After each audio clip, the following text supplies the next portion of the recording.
UP में संगठन बड़ा है या सरकार? योगी बनाम मौर्य विवाद से क्या निकल कर आया है? उत्तर प्रदेश में एक बार फिर योगी आदित्यनाथ की एनकाउंटर पॉलिसी काम करती नजर आ रही है।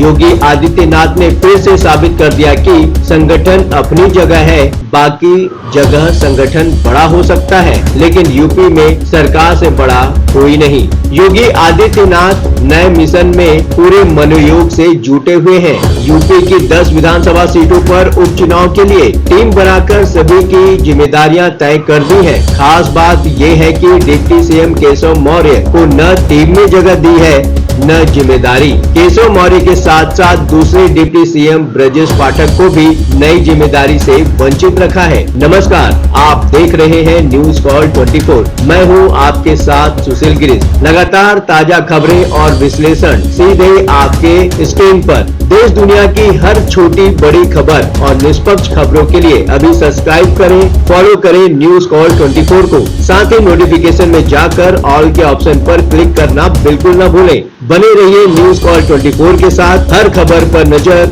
हर सवाल का जवाब। आइए बढ़ते हैं खबरों की तरफ। केशव प्रसाद मौर्य भी दिल्ली से लखनऊ लौट चुके हैं। एयरपोर्ट से निकलने के बाद मुस्कुराते हुए ही सबसे मुखातिब हुए, लेकिन मीडिया से दूरी बनाते हुए चुपचाप घर निकल गए। खबरें तो आने ही लगी थी। केशव प्रसाद मौर्य के साथ यूपी बीजेपी अध्यक्ष भूपेंद्र चौधरी को भी ऊपर से हिदायत मिली है कि ऐसा कोई काम न करें जिससे कार्यकर्ताओं के मनोबल और संगठन के साथ साथ सरकार पर असर आए। केशव प्रसाद मौर्य का एयरपोर्ट से चुपचाप घर चले जाना भी इसी बात का सबूत है। उपचुनाव को जीतने में योगी आदित्यनाथ वैसे ही जुटे हैं जैसे 2019 के आम चुनाव में 2018 के उपचुनाव में हारी हुई सीटें जीतने के लिए पूरी ताकत लगा दिए थे। 2018 में बीजेपी गोरखपुर, फूलपुर और कैराना लोकसभा सीटों पर हुए सभी उपचुनाव बीजेपी हार गई थी, लेकिन योगी आदित्यनाथ ने साल भर बाद ही हिसाब बराबर कर लिया था। हालांकि 2024 के उपचुनाव उतने आसान नहीं है। बाकी यूपी की राजनीति में समाजवादी पार्टी नेता अखिलेश यादव भी खासे एक्टिव है और बीजेपी में कुछ दिनों से मची हलचल पर नजर भी रखे हुए हैं। सोशल मीडिया के जरिए कभी हमला तो कभी कटाक्ष कर रहे हैं, लेकिन बीजेपी की तरफ से केशव प्रसाद मौर्य ने ही जवाब दे दिया है। 2027 में भी बीजेपी 2017 को दोहराएगी। योगी आदित्यनाथ को भला और क्या चाहिए? क्या यूपी में संगठन पर सरकार भारी है? यूपी के डिप्टी सीएम केशव प्रसाद मौर्य की सक्रियता का तो कोई असर नहीं हुआ, लेकिन सरकार से बड़ा संगठन वाला उनका बयान वायरल हो गया और यूपी बीजेपी की राजनीति में एक बार फिर बहस छिड़ गई। सरकार बड़ी है या संगठन बड़ा है? और इस बहस में निशाने पर थे मुख्यमंत्री योगी आदित्यनाथ। योगी आदित्यनाथ न संघ की पृष्ठभूमि से आते हैं, न कभी बीजेपी के कार्यकर्ता रहे। गोरखपुर के मठ में आने के बाद महंत बने और सियासत भी विरासत में मिली। गोरखपुर से सांसद बने और भी बनते ही रहे। योगी आदित्यनाथ जब पहली बार सांसद बने तो केंद्र में एनडीए की सरकार बन गई थी और जब 5वीं बार संसद पहुंचे तो फिर से एनडीए की केंद्र की सत्ता में वापसी हो चुकी थी। 5 बार सांसद होकर भी एनडीए की किसी भी सरकार में कैबिनेट मंत्री कौन कहे? योगी आदित्यनाथ को राज्य मंत्री भी नहीं बनाया गया। अटल बिहारी वाजपेयी के नेतृत्व में बनी सरकार में सैयद शाहनवाज हुसैन सबसे युवा मंत्री के रूप में मशहूर हुए थे, जबकि वो योगी आदित्यनाथ के साल भर बाद संसद पहुंचे थे। योगी आदित्यनाथ को राष्ट्रीय स्वयंसेवक संघ इसलिए पसंद करता है क्योंकि वो संघ के हिंदुत्व के एजेंडे में सीधे सीधे फिट हो जाते हैं। बीजेपी नेतृत्व को भी पता है कि योगी आदित्यनाथ के हटने के बाद यूपी में सत्ता बरकरार रखना मुश्किल हो जाएगा। खासकर मौजूदा माहौल में तो नामुमकिन भी माना जा सकता है और बीजेपी में यूपी की सत्ता से बाहर होने का मतलब केंद्र सरकार पर सीधा असर, क्योंकि यूपी जितनी बड़ी तादाद में सांसद किसी और राज्य से नहीं आते और वो टोटका भी तो है कि प्रधानमंत्री पद का रास्ता यूपी से होकर ही गुजरता है।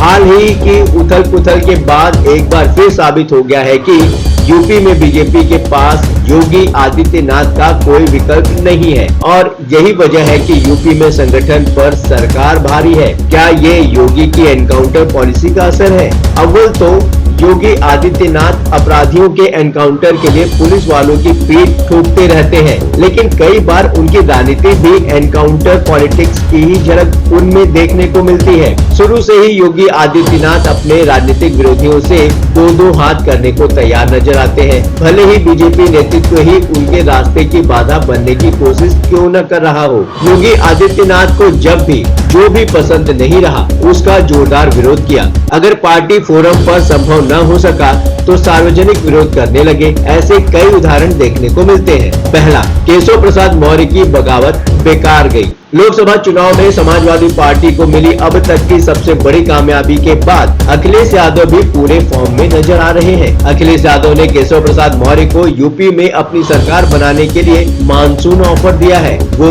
ऐसा पहले भी कर चुके हैं। असल में केशव प्रसाद मौर्य को 2017 में भी यूपी का सीएम बन जाने की पूरी उम्मीद थी। बीजेपी के चुनाव जीत जाने के बाद वो भी मुख्यमंत्री पद की रेस में बने रहे, लेकिन योगी आदित्यनाथ बाजी मार ले गए। 2022 के विधानसभा चुनाव से पहले भी केशव प्रसाद मौर्य अंगड़ाई लेने लगे थे, सरेआम नाराजगी जाहिर करने लगे थे, लेकिन एक दिन संघ के बड़े नेता उनके घर पहुंच गए बेटे को आशीर्वाद देने, और उसी वक्त योगी आदित्यनाथ भी मौजूद थे। केशव प्रसाद मौर्य मान गए और एक बार फिर उनको खामोश कर दिया गया है।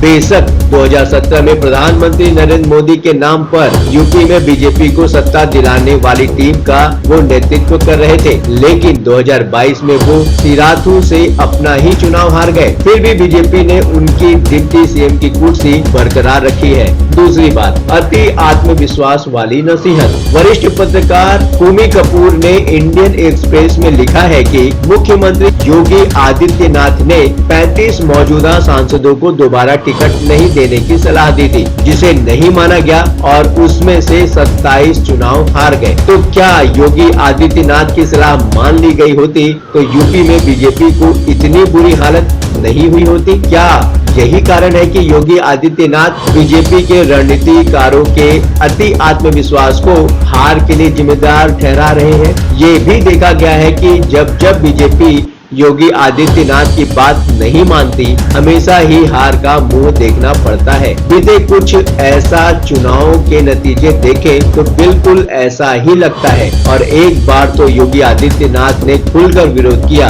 खुद को साबित भी कर दिया कि वो सब पर भारी है। योगी आदित्यनाथ के मुख्यमंत्री बन जाने के बाद गोरखपुर लोकसभा सीट पर 2018 में उपचुनाव हुआ था। बीजेपी उम्मीदवार उपेंद्र शुक्ला योगी आदित्यनाथ को पसंद नहीं थे। बीजेपी वहां चुनाव हार गई। जिस गोरखपुर नगर सीट से योगी आदित्यनाथ फिलहाल विधायक हैं, उस पर 1989 से लगातार शिव प्रताप शुक्ला चुनाव जीतते आ रहे थे। 2002 में योगी आदित्यनाथ ने शिव प्रताप शुक्ला को टिकट देने का विरोध किया। बीजेपी की चुनाव समिति ने उनकी बात नहीं मानी। योगी आदित्यनाथ ने शहर के एक डॉक्टर को मैदान में उतार दिया और खूब प्रचार किया। बीजेपी उम्मीदवार की हार हुई।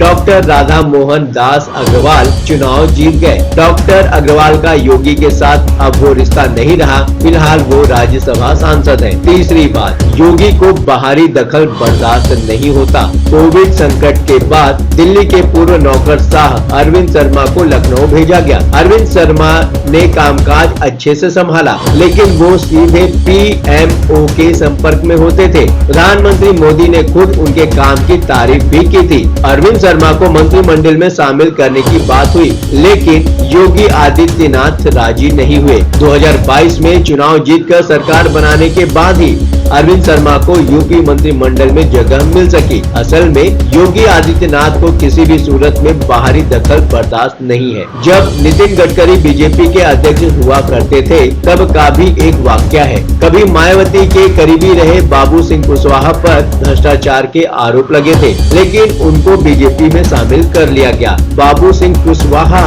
को बीजेपी में लिए जाने के विरोध में तो कई नेता थे, लेकिन सबसे जोरदार आवाज योगी आदित्यनाथ की ही रही। योगी आदित्यनाथ ने गोरखपुर में प्रेस कॉन्फ्रेंस बुलाई और आर या पार का ऐलान कर दिया। हम इस बात को स्वीकार नहीं कर सकते हैं कि जिन्हें हत्या का अभियुक्त बनाना चाहिए, उनके प्रति हमदर्दी दुर्भाग्यपूर्ण है। ये बहुत दुर्भाग्यपूर्ण और दुखद स्थिति है। हमें सोचना पड़ेगा कि ऐसी स्थिति में हम सार्वजनिक जीवन में रहें या राजनीति से अलग हो जाएं। प्रेस कॉन्फ्रेंस का ऐसा असर हुआ कि उसके बाद बाबू सिंह कुशवाहा को संदेश भेजा गया और उन्होंने खुद ही बीजेपी से अलग होने का ऐलान कर दिया। तो ऐसा पहली बार नहीं हुआ है। योगी आदित्यनाथ की पुरानी हनक और भी मजबूत हुई है। संगठन को समझा दिया है कि सरकार कौन है। तो फिलहाल सीएम योगी की कुर्सी पर कोई खतरा नहीं नजर आ रहा है। अब आप हमें कमेंट के माध्यम से अपनी राय बता सकते हैं कि